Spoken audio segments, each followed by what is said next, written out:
Good afternoon. I just wanted to take this moment to do a little note study on a note that I put out there yesterday that basically it's an $80,000 face value on the note now. It's seasoned. It's a 6.25% interest rate. I offered it out there at $70,000.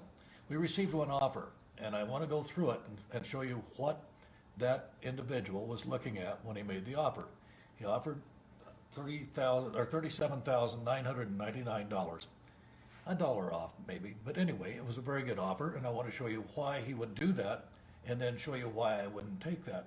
So just follow along on the calculator up here. There's 235 months left, or 234.6 months. The interest rate on this thing is 6.25%. The face value on it is $80,477, and the payment on it is $595. Now he offers $37,999, and we make that. That's what he's willing to pay out, and the interest rate on it, or the yield that he would receive if it paid out as agreed, would be 18.24% yield to him. And that's a great way to buy a note that if you don't really know much about it, and it's someplace I start in the 16 to 18% range. There's a lot of ways you can improve a note after you acquire a note and make it even better than that. But without the financial calculator, there's no way that you know what it is. If he made this offer any other way, he's shooting from the hip.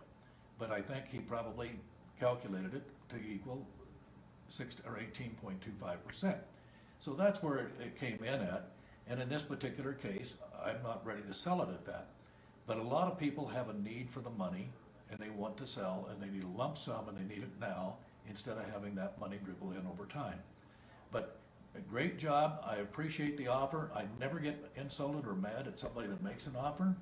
I get mad at those that don't. Remember that. The rest of you, I'm mad at.